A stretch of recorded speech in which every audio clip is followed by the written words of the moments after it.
bir mahalı da var. Qaraqoyunlu mahalı Göyçənimizin qonşuluğunda olan bir mahaldır.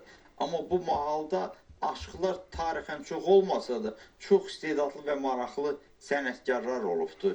Bugün bizim verilişimizdə İxtiyar Qaraqoyunlu, yəni İxtiyar Qocayev həmin mahalı təmsil eləyir və qədim Naxçıvanı havasının üstündə o dağlarla, Qaraqoyunlu mahalındakı dağlarla bağlı öz duyğularını, düşüncələrini bölüşəcək. Sözlər də özünündür. Yəni Qərbi Azərbaycanımızın bugün Şamaxıda, Şirvanda yaşayıb yaradan bu sənətkarı o ruhu, Qaraqoyunlu ruhunu, Qaraqoyunlu həsrəti, göynərçisini öz sazında yaşadır.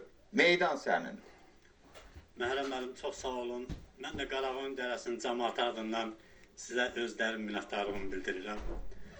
Qaraqoyun dərəsi öz adətindən, öz şirin ləhcəsindən, həmişə öz təbiətindən seçilibdir.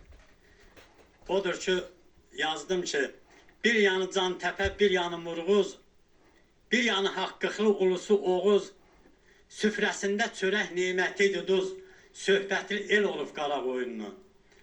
Yol boyu görərdin Salah Poladı, göl kəndin ən başda çəkilib adı, getməzdi damağından qurutdu xəncərin dadı, bərəkətli əl idi Qaraqoyunlu. Biraz sağda Qaraq Əmir Xeyir, yanıqpəyə haray çəkir, gəl deyir, çay kətinə bəryavat qonaq gözləyir, mənalı il olub Qaraqoyunlu. İxtiyaram, haralarda gəzirəm, cıvıqlını xəyallarda süzürəm, mənəm hələ belə dərdə dözürəm, görün kimlərə qaldı Qaraqoyunlu, görün kimlərə qaldı Qaraqoyunlu. İnşallah gün o gün olar Məhrəm müəllim, biz qayıdarıq o torpaqlara və belə bir verilişi Qaraqoyun dərəsində inşallah təşkil edərsiniz. Və çox sağ olun ki, biz Qərbi Azərbaycan aşıqlarını həmişə diqqətdə saxlayırsınız. Minnətdaram sizə, Məhrəm müəllim.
çiçekli Lalalım ay sonam Lalalım ay balam Lalalım ay sonam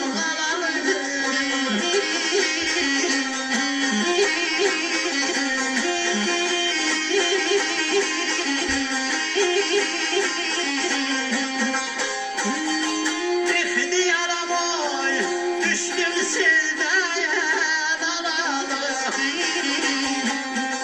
bir dastan yazmışam senden Adamlar, adamlar, adamlar, adamlar Adamlar ay sonam adamlar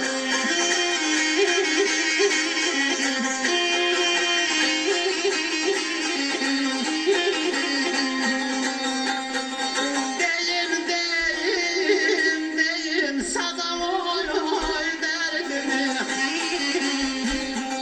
Belki tariflere yazam oy Derdimi vay zaman Derdimi vay sonam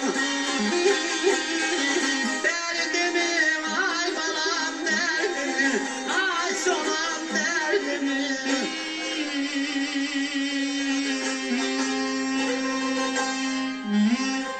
Aşıq İxtiyar şeirin sonunda dedin ki, o dağlara dastan yazdım, amma əsl dastan